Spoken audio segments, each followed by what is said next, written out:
The dust from the wagon wheels hung in the air like a ghost as Josephine Barnett hefted another barrel onto the back of her borrowed cart, her shoulders screaming in protest at the weight of water she had been hauling for the past 3 hours. It was June of 1873 in Abilene, Kansas, and the summer sun beat down mercilessly on the flat prairie land that stretched endlessly in every direction, turning the world into shades of gold and brown that seemed to blur together in the heat. The town well sat nearly 4 miles from her small homestead on the outskirts of town, and this was her third trip this week, each journey taking half a day that she could have spent tending to the garden that was her only hope of surviving the winter alone. Her husband had died 2 winters past, leaving her with 80 acres of stubborn Kansas soil and a determination that burned hotter than the summer sun. Josephine was 24 years old, with sun-darkened skin and calloused hands that told the story of endless work. Her dark hair was always pulled back in a practical bun, and her simple cotton dresses were faded from washing and sun exposure. She had been hauling water for her garden since the spring thaw, watching her precious vegetables wilt slightly between waterings, knowing that a well on her own property would mean the difference between barely surviving and actually thriving. The wagon creaked as she climbed onto the seat, clicking her tongue at the old mare she had traded 2 quilts for last month. The horse was past her prime, but she was steady and patient, which was all Josephine could afford. As they began the long trek back toward her homestead, Josephine allowed herself a moment to close her eyes against the glare of the sun, thinking about the rows of tomatoes, beans, squash, and corn that depended on the water she carried. She did not notice the rider approaching from the east until his shadow fell across her path. Josephine's eyes snapped open, her hand instinctively reaching for the rifle she kept beside her on the seat. A lone woman on the prairie learned to be cautious. But the man raised his hands in a peaceful gesture, reining in his spotted horse several yards away. "Madam, I mean no harm," he called out, his voice carrying easily across the quiet prairie. "Name's Owen Vance. I've been watching you make this trip a few times now, and I was wondering if you might need some help." Josephine studied him carefully. He was a cowboy. That much was clear from his weathered leather chaps, the worn saddle beneath him, and the easy way he sat his horse. He looked to be in his late 20s, with sun-bleached brown hair that stuck out from beneath his hat, and a face that was honest and open. His blue eyes were kind, squinting slightly against the sun, and there was no threat in his posture. "I manage just fine on my own," Josephine said, though her aching shoulders told a different story. "Been doing it for months now." Owen nodded slowly, seeming to consider his words carefully. "I don't doubt that you can manage, madam. I've been working at the Bennett Ranch about 2 miles north of your place. I ride past your homestead most days, and I've seen how hard you work that land. I was thinking, with your permission, I could dig you a well, save you these long trips to town." Josephine's grip tightened on the reins. Charity was hard to accept when you had been alone as long as she had. "I cannot pay you for such work. A well costs money I do not have." "I was not asking for payment," Owen said, nudging his horse a few steps closer. "I have some time in the evenings after my work at the Bennett place is done. The truth is, madam, it does not sit right with me, watching you work yourself to the bone when I have the skills to help. My father taught me how to dig and line a well before I was 15. I have the tools and the know-how. All I need is your permission." Josephine wanted to refuse. She had built her life on self-reliance since her husband's death, on proving to herself and everyone else that she could survive without help.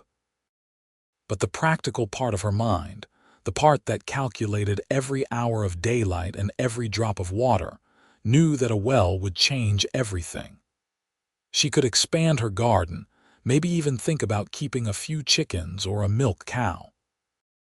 The possibilities bloomed in her mind like flowers after rain.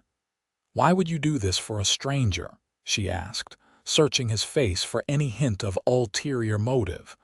Owen's expression remained steady and sincere. "My mother raised me to help where help is needed." "And you are not really a stranger, madam. We are neighbors, even if we have not formally met until today. In this country, neighbors look out for each other. That is how we all survive." The simplicity of his answer touched something in Josephine's chest that she had kept carefully guarded for 2 years. She found herself nodding before she could talk herself out of it. "All right then, Mr. Vance. I would be grateful for a well. But I insist on feeding you supper each evening you work. That much I can do." A smile broke across Owen's face, transforming it from merely pleasant to genuinely handsome. "That sounds like a fair trade, madam. Might I ask your name?" "Josephine Barnett," she said, and realized it was the first time in months she had introduced herself to anyone. "I am the widow who farms the old Peterson place." "Well, Mrs. Barnett, I will ride out to your place tomorrow evening with my tools. We will find you water, I promise you that." They parted ways then, Owen tipping his hat before turning his horse back toward the Bennett ranch, and Josephine continuing her slow journey home with the precious cargo of water. But something had shifted in the air around her, like the change in pressure before a storm. She told herself it was just the practical relief of knowing she would soon have a well. She refused to acknowledge the small flutter in her chest when Owen had smiled at her, or the way her mind kept replaying the kindness in his voice. The next evening arrived with the same relentless heat that characterized Kansas summers. Josephine had spent the day working in her garden, carefully rationing the water she had hauled the day before. She had also, though she would not admit it even to herself, changed into her better dress and re-pinned her hair twice before she was satisfied with how it looked. When Owen arrived as the sun began its descent toward the horizon, riding up with his tools tied to his saddle and a cheerful greeting on his lips, she was ready with fresh water from her carefully hoarded supply and a determination to maintain a professional distance. Owen surveyed her land with an experienced eye, walking the property in widening circles while Josephine trailed behind him, explaining where she thought a well might be most useful.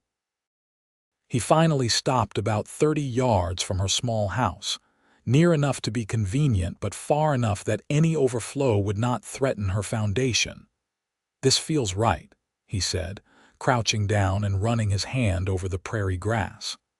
"The ground slopes just slightly here, which is good. Water flows downhill, even underground. I think if we dig here, we will find what we need within 20 or 30 feet. "How can you tell?" Josephine asked, genuinely curious.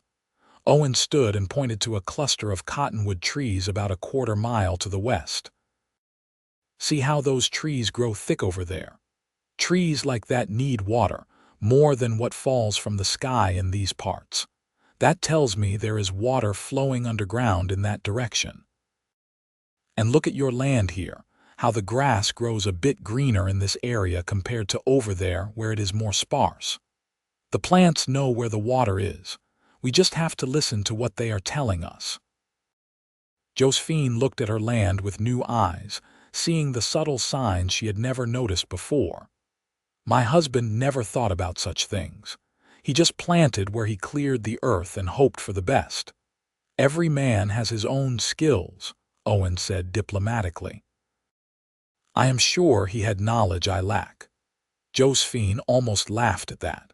Her late husband, Robert, had been a dreamer who thought farming would be easy money.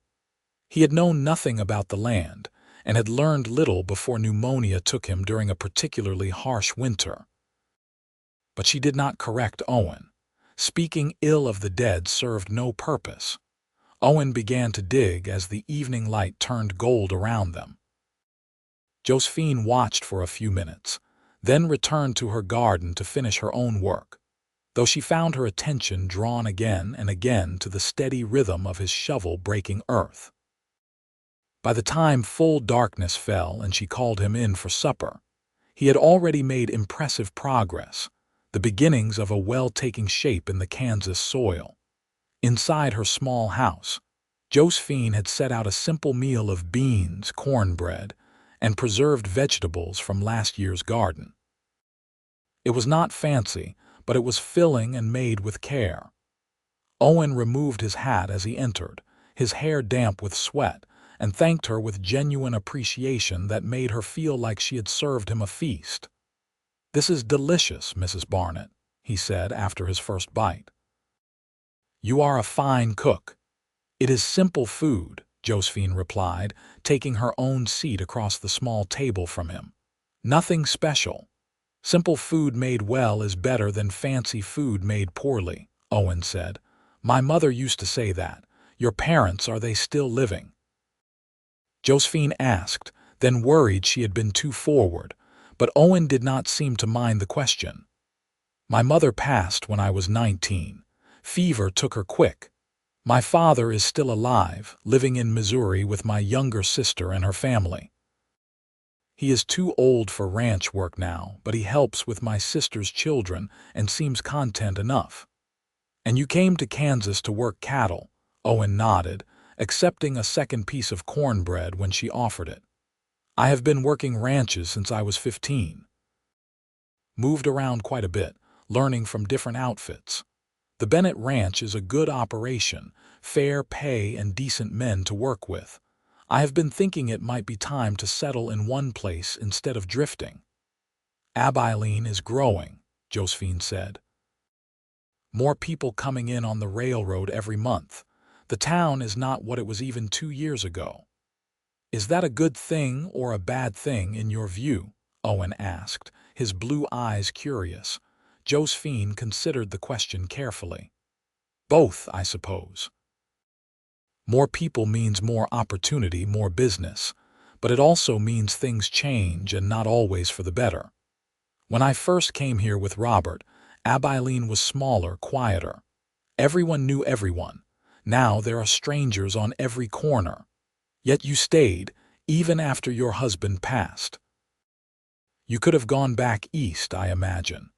"This is my land," Josephine said simply. "I put my sweat and blood into this soil. It is mine in a way nothing else has ever been. I will not give it up just because the work is hard." Something in Owen's expression shifted, a respect and understanding that had not been there before. "I admire that, Mrs. Barnett. A lot of women would have cut their losses and left. It takes real courage to stay and fight for what is yours." Josephine felt heat rise to her cheeks that had nothing to do with the warm evening air. She was not used to compliments, especially not sincere ones from handsome cowboys who were digging her wells out of pure kindness. She busied herself with clearing the plates to cover her confusion. Owen helped her wash the dishes without being asked, standing beside her at the small wash basin, and drying each plate with a cloth as she handed them to him. It was a domestic scene, intimate in its simplicity, and Josephine found herself acutely aware of his presence beside her, the way his shoulder occasionally brushed hers in the small space, the sound of his breathing steady and calm. "I should be getting back," Owen said when the last plate was dried and put away.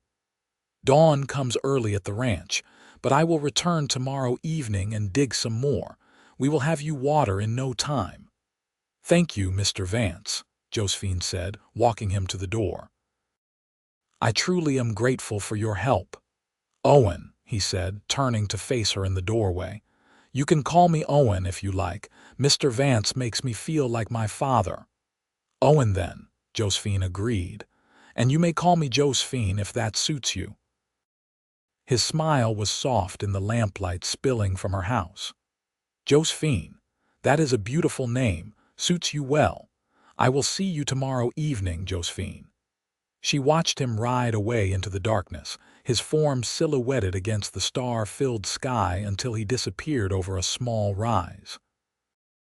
Only then did she close the door and lean against it, her heart beating faster than it should from a simple evening of digging and supper. The days that followed fell into a pattern that became as natural as breathing. Owen would arrive each evening as his work at the Bennett Ranch finished, still dusty from a day of riding and roping, and he would dig. Josephine would tend her garden, hauling less water now that she knew relief was coming, and she would cook supper for both of them. They would eat together as the sun set, talking about everything and nothing, learning the contours of each other's lives in the way people do when trust begins to build. Josephine learned that Owen had a younger brother who had died in the war, fighting for the Union at Gettysburg. She learned that he could read and write, unusual for a cowboy, because his mother had been a schoolteacher before she married. She learned that he had a scar on his left hand from a rope burn that went bad, and that he preferred his coffee black but his tea with a little sugar if it was available. Owen learned that Josephine had come from Ohio, following Robert to Kansas against her parents' wishes. He learned that she had taught herself to shoot after Robert died, practicing with precious ammunition until she could hit a tin can at 50 yards. He learned that she sang while she worked in her garden, old hymns and folk songs, though she stopped when she realized someone might hear. He learned that she was lonely in ways she would never admit out loud, and that her independence had been hard-won and was fiercely protected. The well grew deeper each evening, 5 feet, then 10, then 15. Owen had to build a simple pulley system to haul the dirt up from the bottom, and Josephine helped, pulling the rope while he filled buckets below. They worked well together, anticipating each other's movements, falling into the kind of rhythm that usually took years to develop. On the 8th evening, when the well was nearly 20 feet deep, Owen's shovel hit something that made a different sound than dirt. He called up to Josephine with excitement in his voice. "I think we found it. The earth is getting damp down here." Josephine peered down into the well, her heart racing. "Truly, you found water, not quite yet, but soon, maybe another few feet. Tomorrow night, Josephine. Tomorrow night you will have your well." But tomorrow night came with unexpected complications. Josephine was in her garden when she heard horses approaching, more than one. She straightened, shading her eyes against the afternoon sun, and saw 4 riders coming toward her house. Her stomach tightened with unease. Visitors were rare, and groups of men riding together often meant trouble. The men who dismounted in her yard were not from Abilene. She could tell by their clothes and the way they carried themselves. The leader was a tall man with a cruel mouth and eyes that assessed her property with calculating interest. "Afternoon, madam," he said, not bothering to remove his hat. "We are looking for work. Thought maybe you could use some help around this place." "I have no work to offer," Josephine said, keeping her voice steady despite her racing heart. "I run this farm alone and have no money to pay hired help." "That is a shame," the man said, moving closer. "Pretty woman like you should not be out here all alone. Dangerous, really." All sorts of bad things could happen. The threat was barely veiled, and Josephine's hand moved toward her apron pocket where she kept a small knife. "I manage just fine. I thank you for your concern, but I must ask you to leave my property." The men laughed, and the leader took another step forward. "Now, that is not very friendly. We have been riding all day. Least you could do is offer us some water, maybe a hot meal." "The town is 4 miles west," Josephine said, her voice harder now. "You will find hospitality there." "You will not find it here." One of the other men moved toward her garden, crushing her bean plants under his boots carelessly. "Nice garden you have got here. Would be a shame if something happened to it." Rage flooded through Josephine, burning away her fear. Get away from my garden." The leader grabbed her arm, his grip painful. "You need to learn some manners, woman. We are just being friendly. Let her go." The voice came from behind the men, calm but carrying an edge of steel that made them all turn. Owen sat on his horse at the edge of the yard, and Josephine had never been so relieved to see another person in her life. He had arrived early, she realized, probably hoping to finish the well before full darkness. The leader's hand dropped from Josephine's arm. "This is none of your concern, friend. Just having a conversation with the lady." "The lady asked you to leave," Owen said, dismounting slowly. Josephine noticed he wore his gun today, which was unusual. He must have come straight from ranch work. "I suggest you honor her request." "4 against 1, one of the other men said. "You sure you want to make this your fight?" Owen's expression did not change. "I am very sure. But you should know that the Bennett Ranch is just over that rise. I work for Mr. Bennett, and about 30 of my fellow ranch hands are within shouting distance.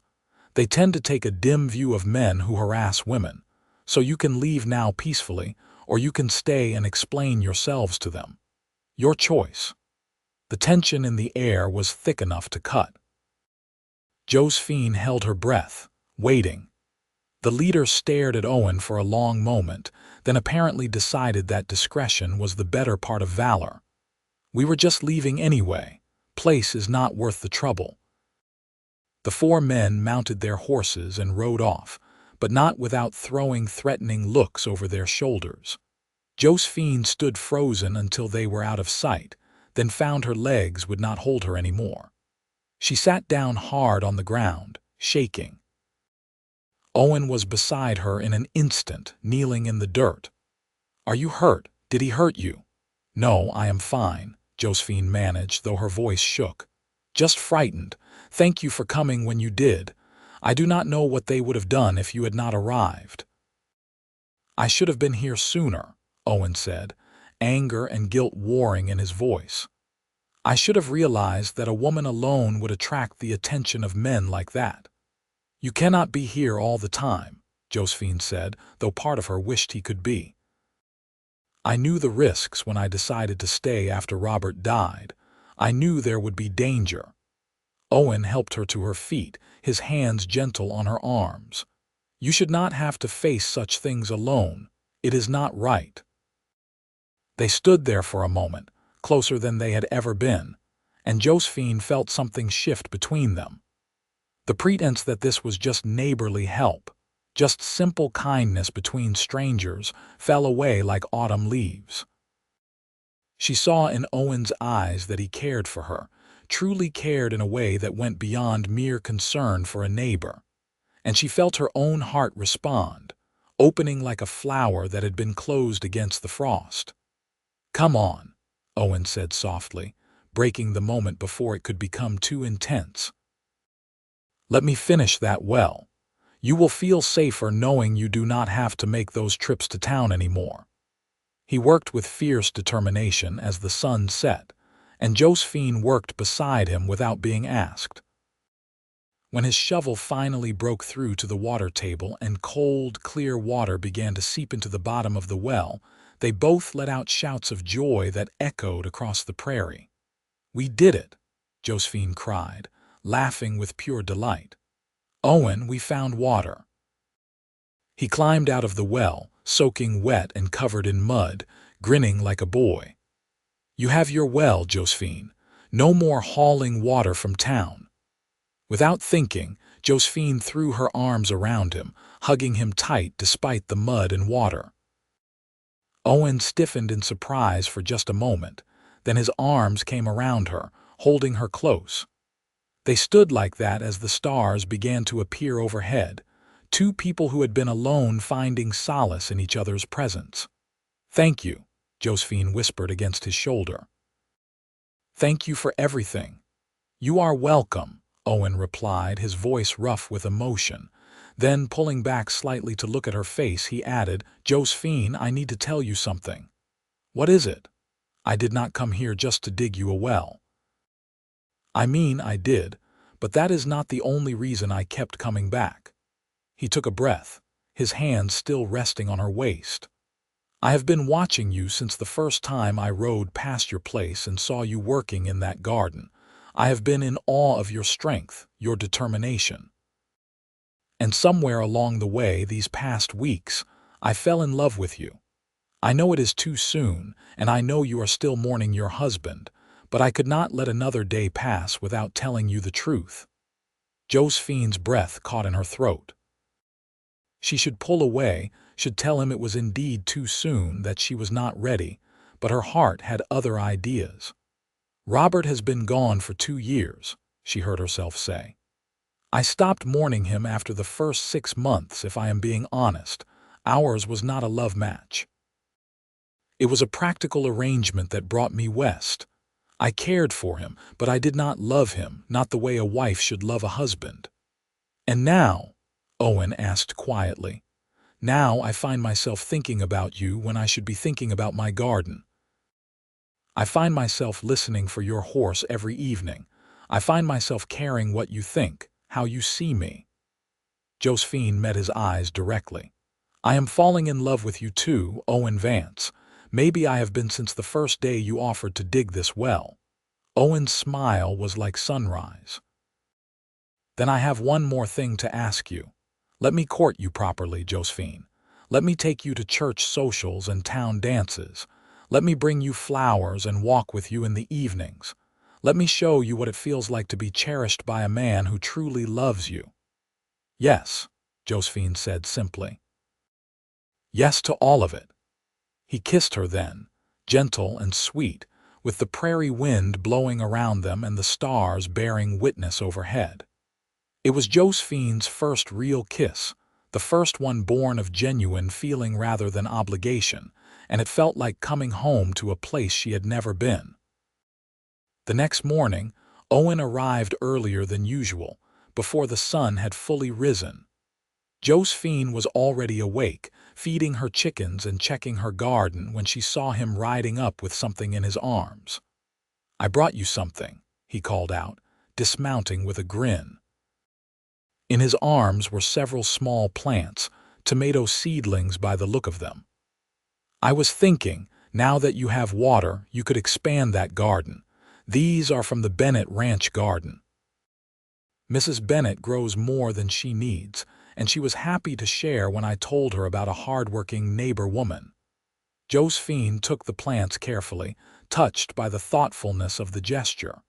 "Owen, you did not have to do this. I wanted to. Besides, I plan on eating a lot of meals here, so it is in my best interest to make sure you have plenty to cook with," he said with a teasing smile. Then his expression grew more serious. "Also, I was thinking I could help you plant them, if you would like the company." "I would like that very much," Josephine said. They worked together through the morning, Owen taking time off from the ranch with his foreman's permission. They expanded Josephine's garden, digging new rows and carefully transplanting the seedlings Owen had brought. As they worked, Owen told her stories about his life on various ranches, about horses he had known and cattle drives he had been on. Josephine found herself laughing more than she had in years, her hands in the dirt and her heart lighter than air. "You have a beautiful laugh," Owen said at one point, pausing in his digging to look at her. "I do not think I have heard it enough." "I have not had much reason to laugh these past years," Josephine admitted, "but that seems to be changing." Owen reached across the row they were working on to take her hand, dirt and all. "I want to give you reasons to laugh every day for the rest of your life, if you will let me." The intensity of his declaration took Josephine's breath away. "Owen, we have known each other less than 2 weeks. I know, and I know it is crazy, but I also know what I feel, and I know that life is short and uncertain. I have lost people I loved, and I have learned not to waste time when something real comes along." He squeezed her hand gently. "I am not asking you to marry me tomorrow. I am just asking you to let yourself feel what you feel, without worrying about what is proper or what people might think. Can you do that? Josephine thought about the past 2 years of her life, the careful control she had maintained, the walls she had built around her heart. She thought about how exhausting it had been to be strong and alone every single day, and she thought about how it felt to work beside Owen, to laugh with him, to be seen and valued by him. Yes, she said, I can do that. They finished planting the seedlings. Then Owen helped her rig up a proper bucket system for the well, complete with a small roof to keep debris out of the water. He showed her how to lower the bucket and pull it back up, making the process as easy as possible for her to manage alone. Though I hope you will not be alone much, he said as they tested the system for the third time. I plan to be here as often as you will have me. Every evening for supper, Josephine suggested. Every evening for supper and Sundays for the whole day if that suits you. That suits me just fine. True to his word, Owen began courting Josephine with a dedication that surprised and delighted her. He brought her small gifts, practical things like seeds and tools, but also occasionally something frivolous like a ribbon for her hair or a book of poetry he thought she might enjoy.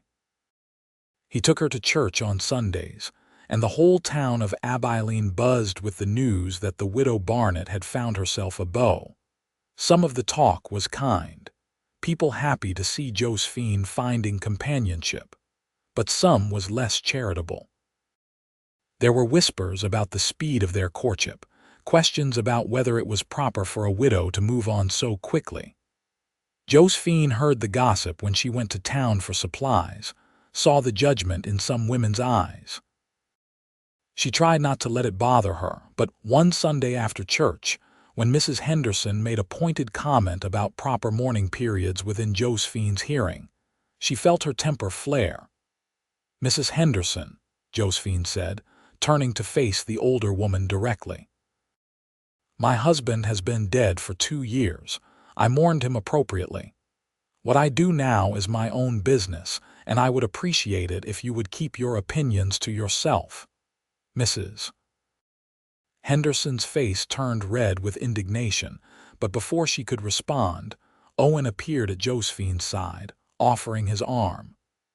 Come on, Josephine, let's get you home. They walked away from the church together, and Josephine felt her anger slowly drain away, replaced by embarrassment. I should not have spoken to her like that. Now the whole town will be talking about what a shrew I am. The whole town will be talking anyway, Owen said calmly. People always talk. What matters is how we feel about each other, not what Mrs. Henderson or anyone else thinks. Does the gossip not bother you? Josephine asked. Not even a little bit. I know the truth of who you are, and I know what we have together. That is all that matters to me. His certainty soothed something in Josephine's soul. She leaned into him as they walked, grateful for his steadiness, his unwavering support. That evening, as they sat on the small porch of Josephine's house watching the sunset paint the sky in shades of orange and pink, Owen brought up a subject they had been dancing around for weeks. I have been thinking about the future, he said carefully, about what I want my life to look like. Josephine's heart began to beat faster.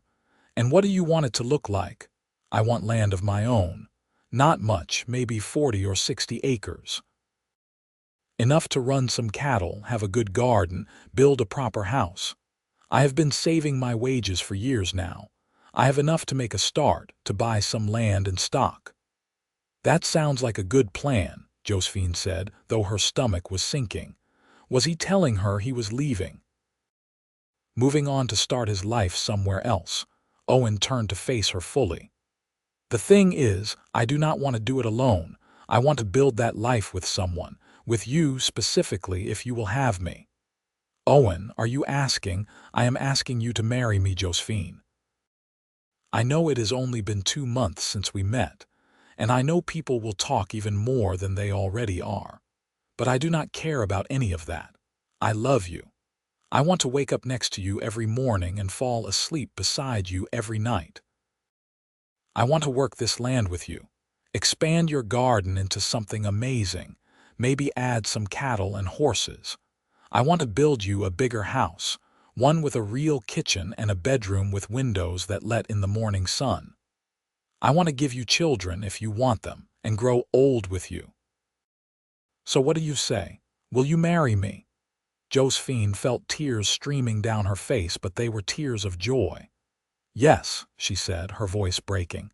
Yes, I will marry you, Owen Vance. I love you, and I want all of those things too. Owen pulled her into his arms, kissing her deeply as the sun sank below the horizon. When they finally broke apart, both breathing hard, he rested his forehead against hers. I will do right by you, Josephine. I promise you that. I will work hard and love you well every day for the rest of my life. I know you will, Josephine said, because that is who you are, and I promise to do the same for you.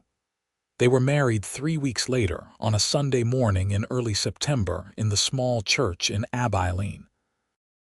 Josephine wore a simple blue dress that she had sewn herself, and Owen wore his best shirt and a new pair of pants he had bought specially for the occasion.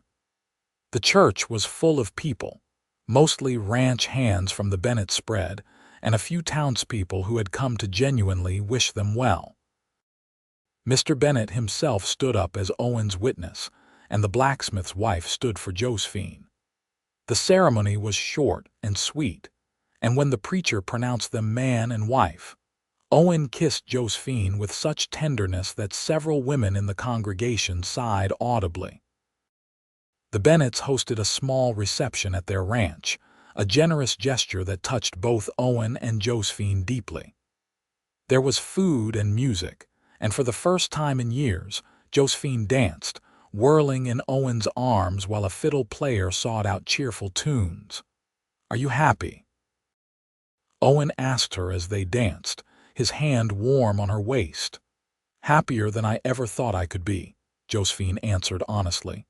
I feel like my life is finally beginning, truly beginning, instead of just being something I am surviving. That is exactly how I feel, Owen said. Like everything before this was just preparation for now. They left the reception as the sun was setting and rode back to Josephine's homestead, which was now their homestead together. Owen had already moved his few belongings into the small house, and they spent their wedding night in the narrow bed, learning the shape and feel of each other, expressing their love in the oldest way humans knew. In the morning, Josephine woke to find Owen already up, standing at the window looking out at the land that was now his too. She came up behind him, wrapping her arms around his waist and resting her cheek against his back. "What are you thinking about?" she asked. "I am thinking about how much potential this land has. With water from the well and 2 pairs of hands working together, we could do amazing things here, Josephine. We could build something that lasts, something to pass down to our children someday." "Children," Josephine repeated, savoring the word. She had thought children were not in her future, that she would grow old alone. Now, suddenly, a whole new life was opening before her. "I would like that. I would like children with you." Owen turned in her arms, kissing her forehead. "Then let's get to work building the kind of life that can support a family. Are you ready?" "I have been ready since the day you offered to dig me a well," Josephine said. They threw themselves into improving the homestead with the same dedication they had brought to their courtship. Owen continued working at the Bennett ranch, but he used every spare moment to work on their land. He expanded the garden further, adding rows of potatoes and carrots, and he built a proper chicken coop for the 6 hens Josephine had been keeping in a makeshift pen. Josephine focused on preserving and storing food for the winter, canning vegetables and making jams from wild berries she gathered on the prairie. She also began experimenting with herbs, planting medicinal plants near the house and learning which ones grew well in Kansas soil. In October, Owen used his savings to buy 4 young cows and a bull from a rancher who was selling off part of his herd. It was not much, but it was a start toward building their own cattle operation. He built a small barn to shelter the animals during the harsh winter that was coming, and Josephine helped, handing him nails and boards, learning the basics of construction. They worked from dawn until dark most days, exhausted but happy. At night, they would collapse into bed, and Josephine would fall asleep in Owen's arms, feeling safer and more content than she ever had. This was partnership, she realized. This was what marriage should feel like, two people working toward a common goal, supporting each other through the hard days and celebrating together during the good ones. Winter came hard that year, with blizzards that buried the prairie under feet of snow. But Josephine and Owen were prepared. They had food stored, firewood stacked, and their animals sheltered. They spent the long, dark evenings together, Owen reading aloud from books while Josephine sewed or knitted, creating baby clothes just in case. It was during one of these quiet evenings in January that Josephine confirmed what she had begun to suspect. She was pregnant. The baby would come in early summer if her calculations were correct. Owen's reaction was everything she could have hoped for. He swept her up in his arms, spinning her around the small room while she laughed and begged him to put her down before they both got dizzy. He was gentle with her after that, trying to take on more of the heavy work, but Josephine refused to be treated like she was fragile. "Women have been having babies since the beginning of time," she told him firmly. "I am not going to stop working just because I am pregnant. I will be sensible and not lift anything too heavy, but I am not going to sit idle for the next 6 months." Owen learned to accept this, though Josephine often caught him watching her with concerned eyes when she was doing anything he deemed potentially dangerous. It was endearing, his protectiveness, even when it was unnecessary. Spring came finally, melting the snow and revealing the land fresh and green. Josephine's belly was swelling noticeably now, and Owen talked constantly about the baby, making plans for the future, dreaming out loud about the kind of father he wanted to be. In April, 2 things happened that changed their lives even further. First, Mr. Bennett offered to sell Owen a parcel of land adjacent to Josephine's original homestead. It was 60 acres, exactly what Owen had dreamed about, and the price was more than fair. Between Owen's savings and the money Josephine had carefully hoarded from selling eggs and vegetables, they could just barely afford it. "This makes us real ranchers," Owen said, looking at the deed with wonder in his eyes. "We have 140 acres now, Josephine. Room to expand, to grow." The second thing that happened was that Josephine's parents arrived from Ohio, unexpected and unannounced. Josephine came out of the house one morning to find a wagon pulling up and her mother and father climbing down, looking tired from their long journey. "Mama, Papa." Josephine could hardly believe her eyes. She had not seen her parents since she left Ohio with Robert 6 years earlier. "What are you doing here?" Her mother, a thin woman with graying hair and kind eyes, rushed forward to embrace her. "We got your letter about remarrying and we had to come see you. Had to make sure you are all right. And good Lord, child, you are pregnant. Why did you not tell us?" "I only found out a few months ago," Josephine said, returning her mother's hug fiercely. "I was going to write, but I wanted to wait until I was further along just to be safe." Her father, a stern-looking man with weathered hands, studied Owen with sharp eyes.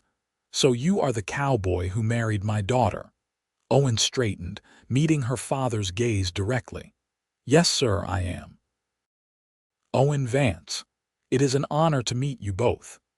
There was a tense moment while Josephine's father assessed Owen, looking for any sign of weakness or dishonesty. Josephine held her breath, hoping desperately that her father would approve. Finally, her father extended his hand and Owen shook it firmly. "You taking good care of my girl?" her father asked. "I am doing my very best, sir. I love her more than anything in this world." Her father nodded slowly. "I can see that. I can see it in how she looks at you too. That is good. That is how it should be." The tension broke, and suddenly everyone was talking and moving. Josephine showed her parents around the homestead, pride evident in her voice as she pointed out the well Owen had dug, the expanded garden, the new barn. Her mother exclaimed over everything, clearly impressed by how much Josephine had built. "I will admit, I worried about you constantly after Robert died," her mother said as they stood in the garden, surveying the neat rows of growing vegetables. "I thought you would come home, and when you did not, I feared you were suffering out here alone. But I can see now that you have built a real life. I am proud of you, Josephine." Those words meant more to Josephine than she could express.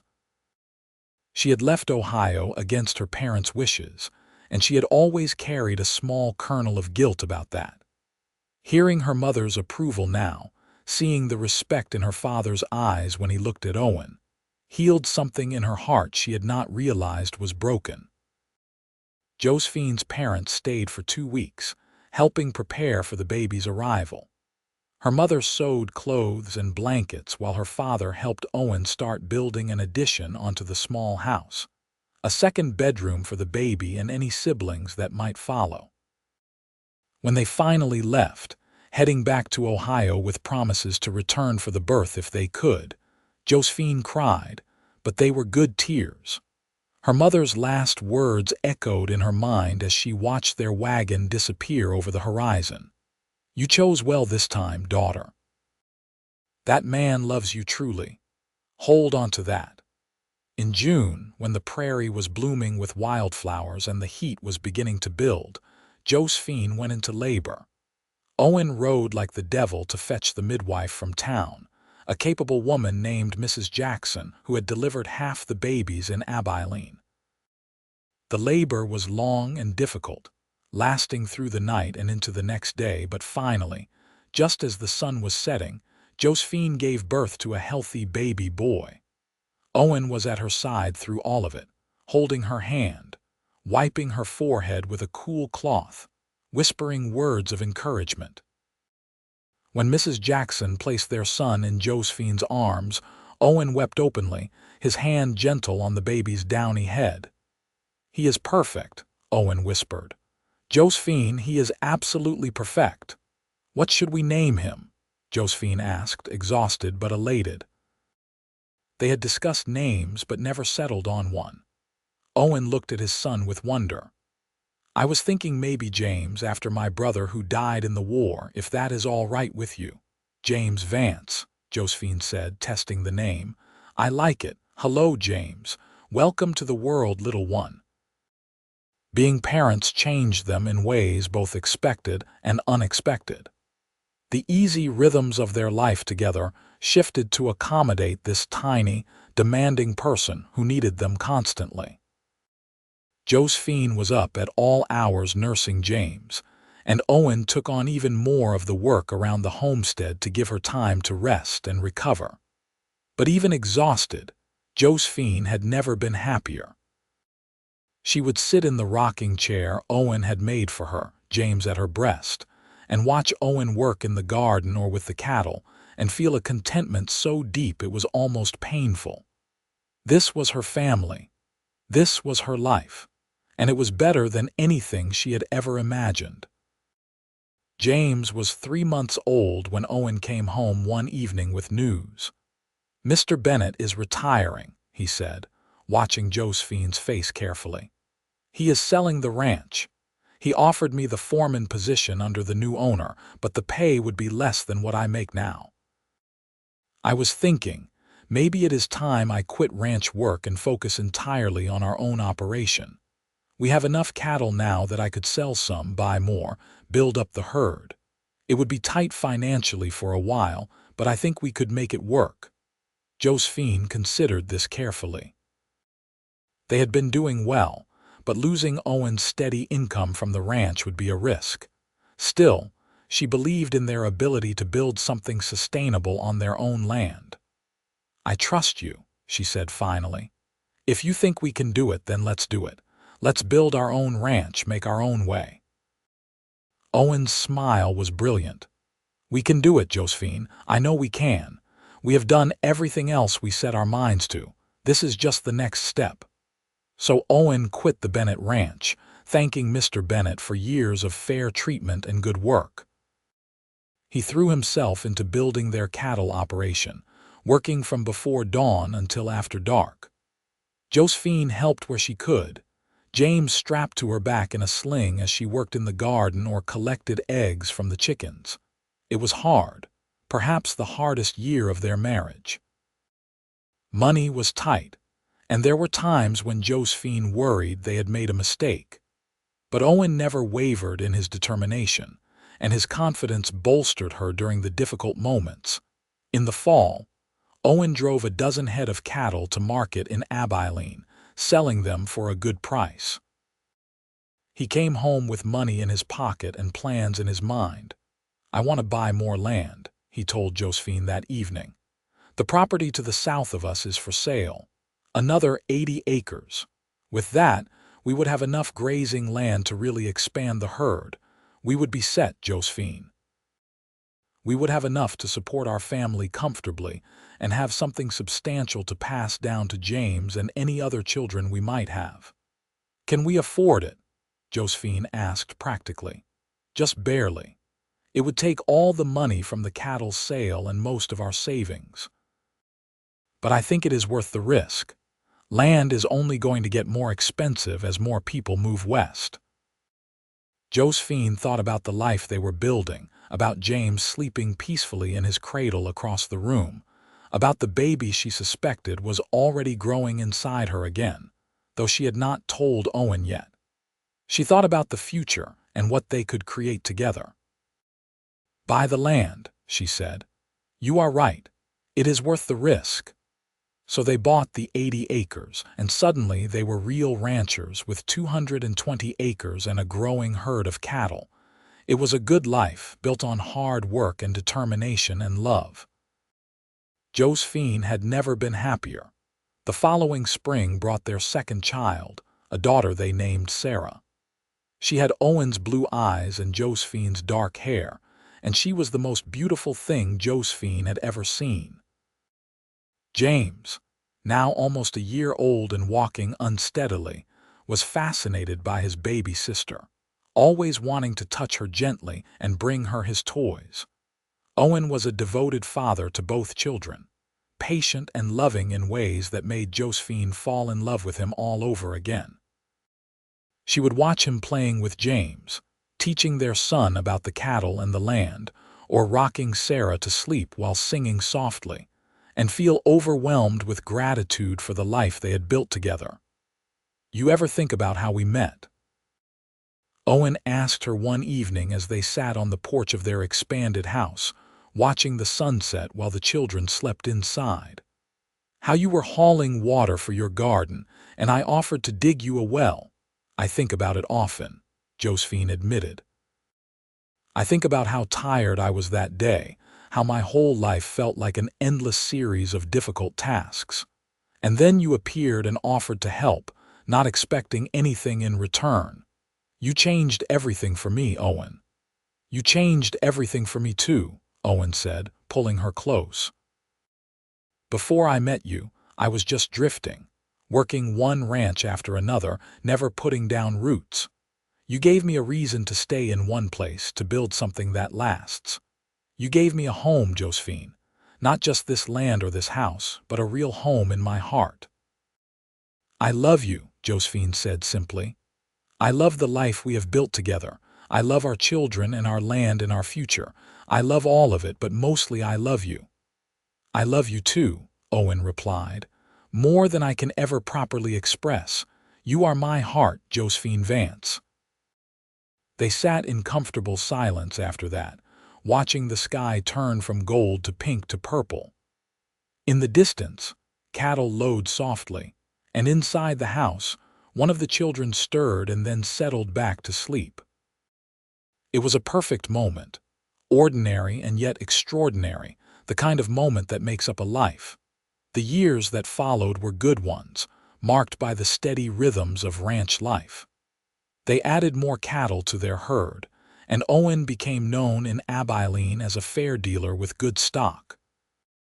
Josephine's garden expanded until it was the talk of the county, producing more vegetables than they could use themselves.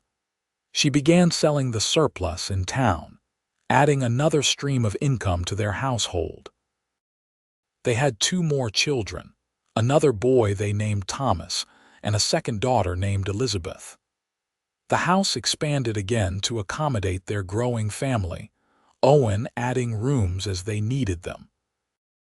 What had started as a small homestead was now a proper ranch, with a large house, multiple barns, and extensive gardens. Through it all, the love between Josephine and Owen only deepened.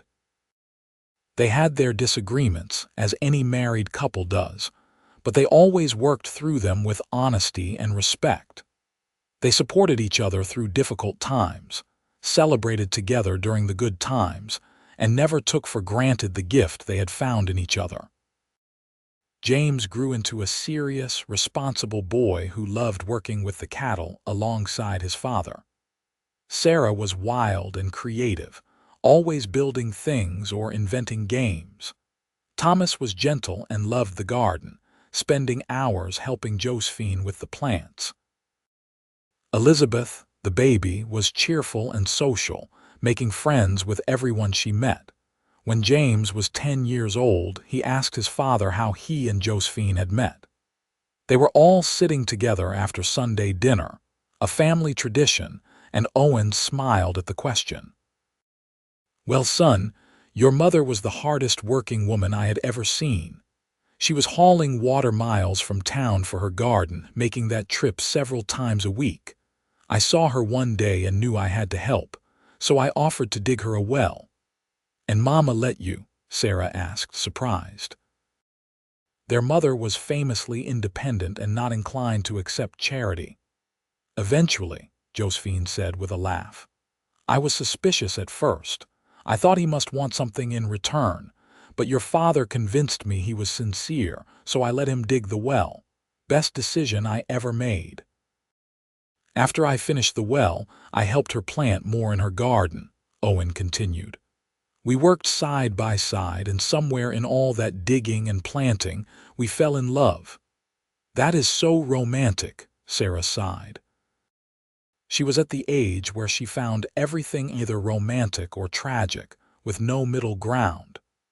"It was romantic," Josephine agreed, smiling at Owen across the table. "Your father saw me at my lowest point, exhausted and struggling, and instead of judging me or taking advantage, he helped me. He gave me water and hope and love. He gave me everything. And she gave me a home and a purpose and a family," Owen added. "She gave me a reason to stop drifting and start building something real." The children were satisfied with this story, having heard variations of it many times before. But Thomas, always the thoughtful one, had another question. "You still love each other as much as you did when you first got married?" he asked. Owen and Josephine looked at each other, and the love that passed between them was almost tangible, a living thing that had only grown stronger over the years. "More," they said in unison, then laughed at the coincidence. "We love each other more every day," Owen elaborated. "Because love is not just a feeling. It is a choice you make every day, a commitment to care for someone and put their needs alongside your own. Your mother and I have been making that choice for more than 10 years now, and it just keeps getting easier and more natural." "Love grows when you nurture it," Josephine added. "Like plants in a garden, you have to water it and give it sunshine and pull the weeds that threaten it. Your father and I tend to our love carefully, and it flourishes because of that care." The children accepted this wisdom, storing it away for future reference. The evening ended as they always did, with Owen reading aloud from whatever book they were currently enjoying while Josephine sewed, and the children played quietly or worked on their own projects. Later, after the children were in bed, Josephine and Owen stood together by the window, looking out at the land they had built together. The moon was full, casting silver light across the prairie, illuminating the garden, the barns, the grazing cattle. "You ever regret it?" Josephine asked quietly. "Tying yourself to me and this land, you could have kept drifting, seen more of the country, had adventures." Owen turned her to face him, his hands gentle on her shoulders. "Josephine Vance, you are my adventure. Building this life with you has been more exciting and fulfilling than any amount of drifting could ever be. I have no regrets, not a single one." "Do you?" "None," Josephine said firmly. "This life with you is better than anything I ever dreamed possible. When I was hauling water for that garden all those years ago, I thought I was just trying to survive. I never imagined I could have all this. A man who loves me truly, children who bring me joy every day, land that provides for us abundantly. It is more than I ever hoped for." "We built it together," Owen reminded her. "Every bit of it, from that first well to this moment right now. We worked for it, fought for it, and we earned it. This is our legacy, Josephine. This ranch, our children, the love we share. This is what we leave behind when we are gone." "I want to leave them more than just land and cattle," Josephine said thoughtfully. "I want to leave them the knowledge that love is real and lasting, that hard work and dedication pay off, that two people who commit to each other can build something amazing."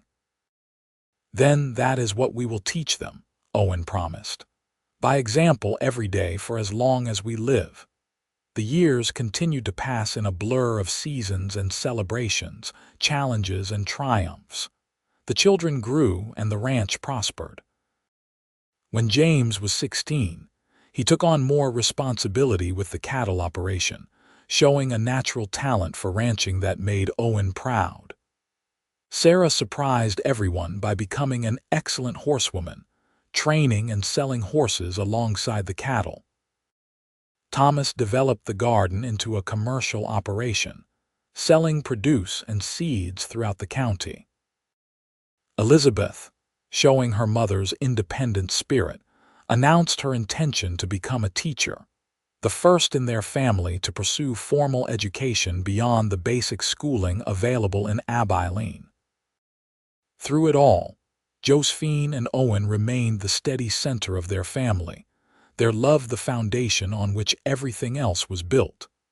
They still worked side by side in the garden, though they had hired hands to help with the cattle and the heavy labor now.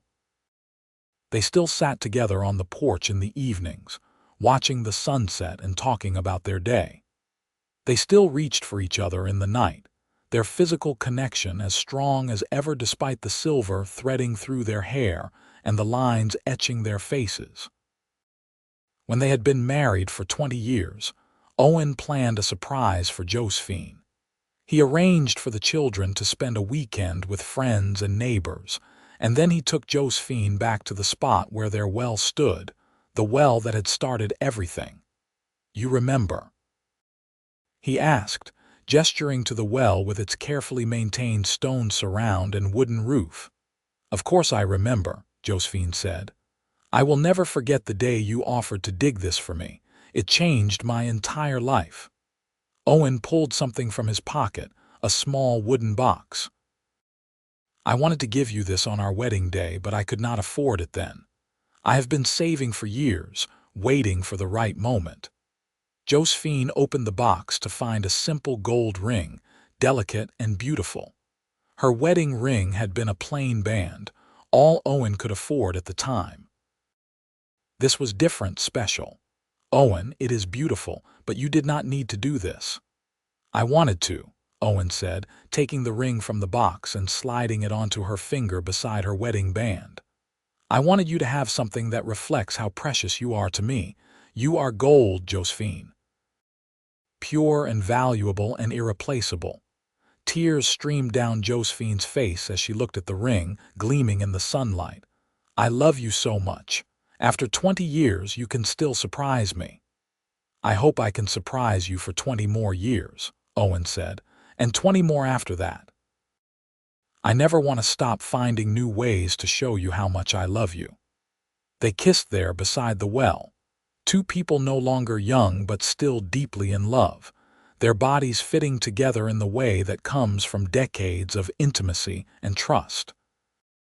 The prairie wind blew around them, carrying the scent of growing things and the promise of rain.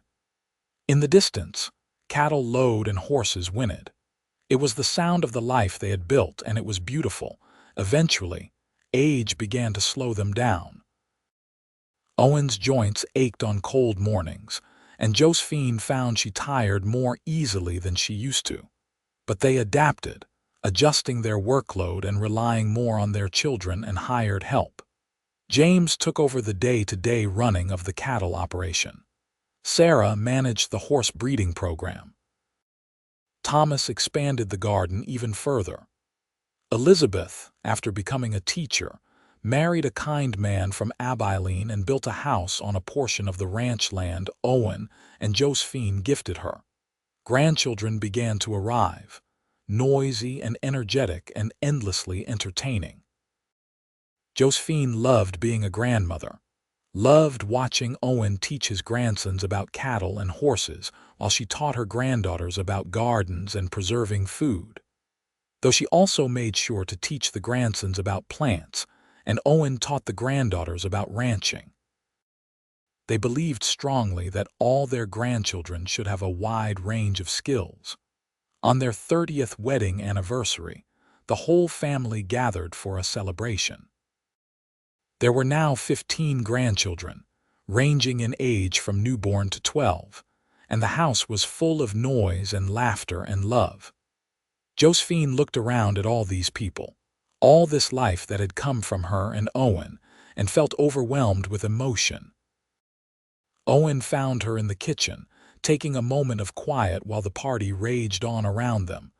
He wrapped his arms around her from behind, resting his chin on her shoulder. "Quite a crowd we have created," he said softly. "It is amazing," Josephine agreed. "All of this, all these people, it started with you and a shovel and a well." "It started with you," Owen corrected gently. "You were here first, working this land, refusing to give up. I just helped dig a well. You did the real work of building this life." "We did it together," Josephine insisted, turning in his arms to face him. "Everything we have, we built together. That is what makes it special." They danced together in the kitchen while their children and grandchildren celebrated in the other room, swaying to music only they could hear. It was a perfect moment, a crystallization of everything their life had been. Hard work and dedication, yes, but also joy and love and partnership. "If you could go back and change anything, would you?" Owen asked. Josephine did not hesitate. "Not a single thing. Every struggle, every challenge, every moment of doubt led me here to this life with you. I would not change any of it." "Neither would I," Owen said. "You are my greatest blessing, Josephine. You always have been." More years passed, slower now, quieter. They spent most of their time in the garden, which Thomas had largely taken over but still welcomed their help and advice.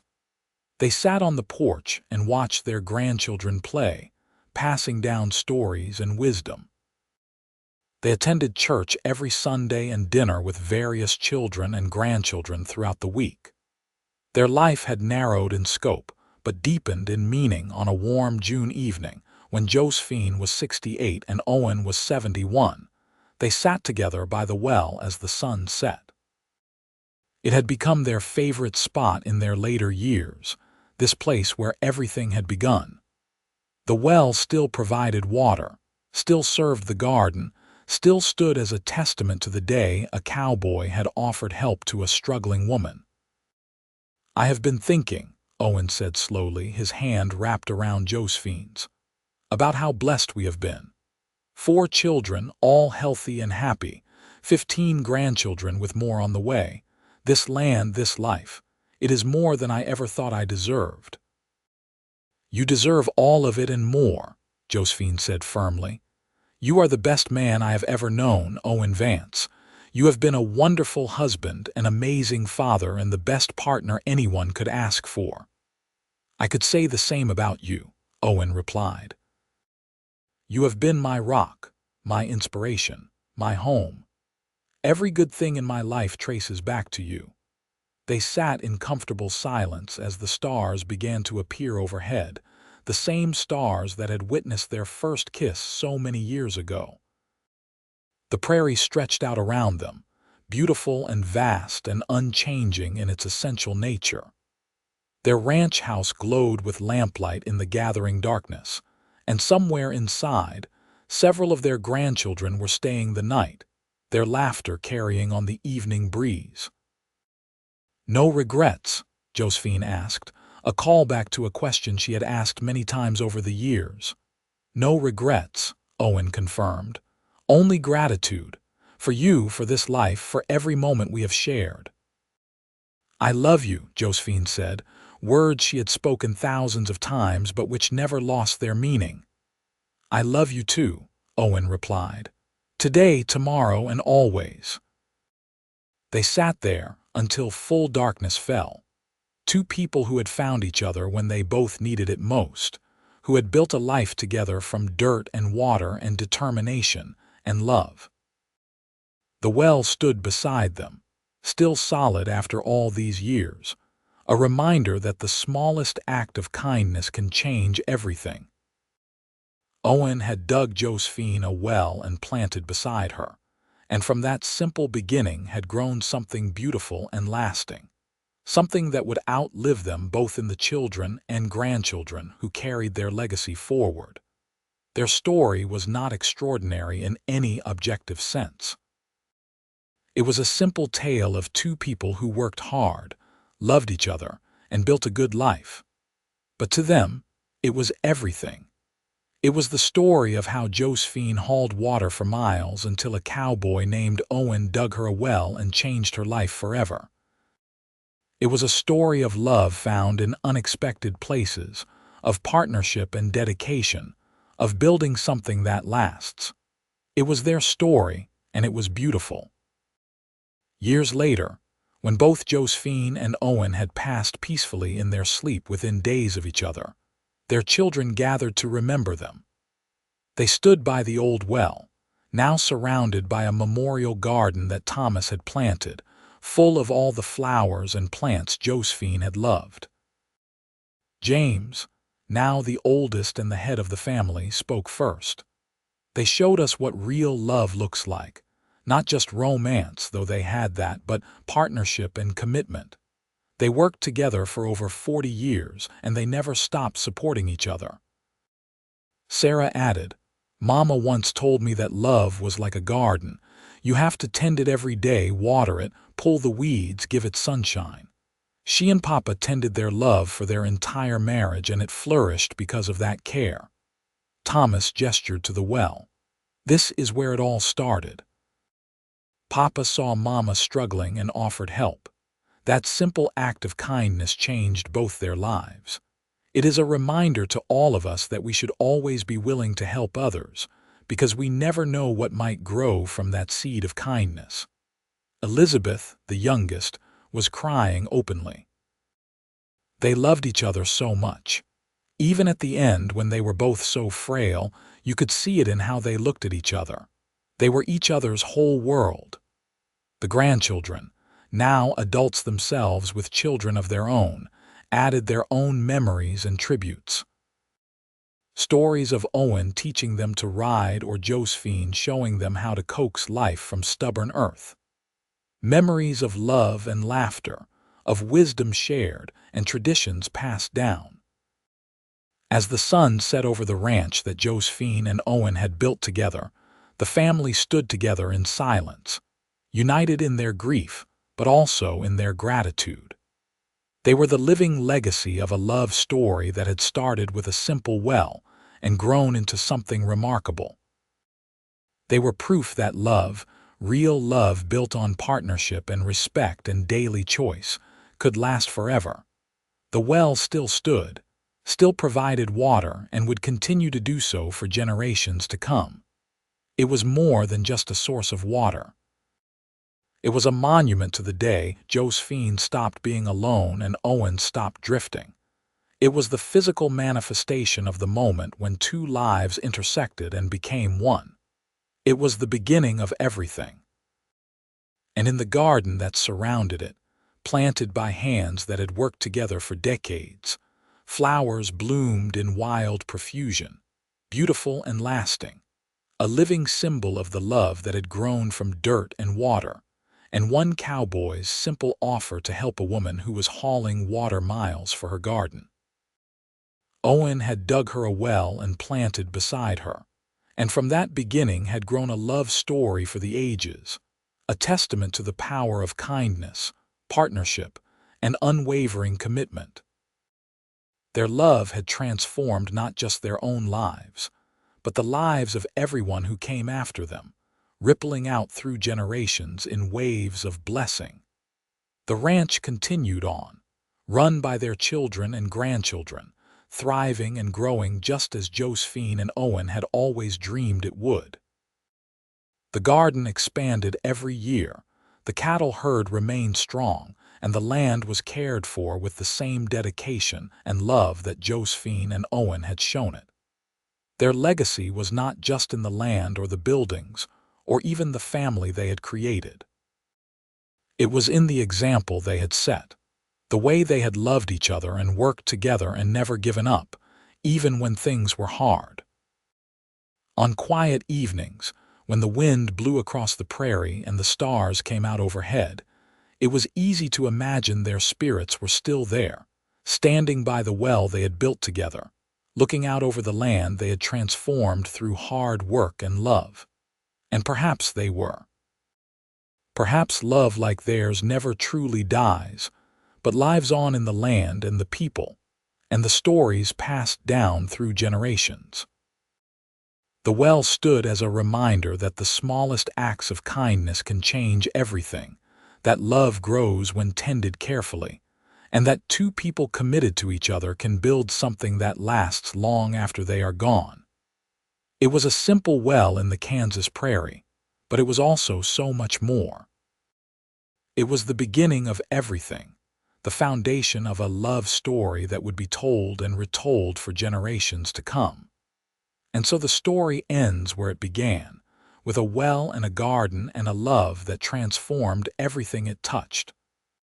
Josephine had hauled water for miles until Owen dug her a well and planted beside her, and from that simple beginning grew a life full of love, family, and meaning.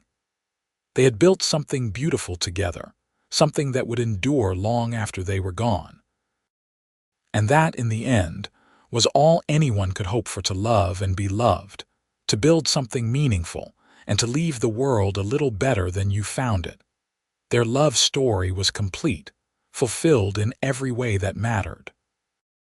They had found each other when they both needed it most, built a life together through hard work and dedication, raised a family that carried on their values and loved each other deeply until the very end. It was a good life, a full life, a life well lived. And it all started with a cowboy who saw a woman hauling water and offered to dig her a well, then stayed to plant beside her, and in doing so, planted the seeds of a love that would bloom forever.